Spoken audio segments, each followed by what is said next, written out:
माझं नाव मंगला शांतिकुमार ढोले, राहणार अकोला, वय 56. मला मार्च 2016 मध्ये कॅन्सर ब्रेस्ट कॅन्सर डिटेक्ट झाला. सुरुवातीला मी राहणार अकोला असल्यामुळे अकोल्यालाच मी तिथल्या डॉक्टरांना दाखवलं. तर तिथल्या डॉक्टरांना दाखवल्यानंतर तिथंच मी बायोप्सी आणि मेमोग्राफी केली. त्याचे रिपोर्ट आले.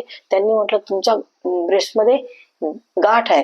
मग मी इलाजसाठी म्हणून नागपूरला आले, घंटावार सरांकडे कोलंबिया हॉस्पिटलमध्ये, आणि तिथं मी इलाज केला.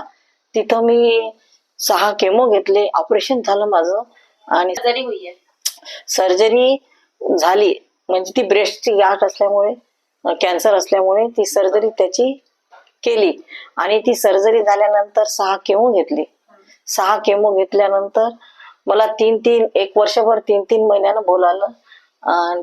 औषध पाणी वगैरे घेतलं ते.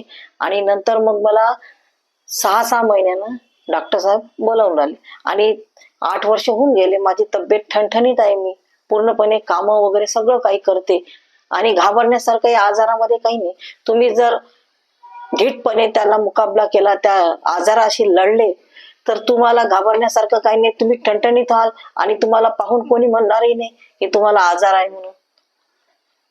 आणि असं मी सांगते सगळ्यांना की जरी काही गाठ असेल, काही असेल, तर न घाबरता त्याची ट्रीटमेंट करा, इलाज करा, चांगल्या चांगल्या डॉक्टरांकडे जा आणि सर्व आपलं व्यवस्थित करून घ्या आणि तब्येतीची काळजी घ्या. काहीच घाबरण्यासारखं नाही. आजार हा पूर्णपणे बराही होतो.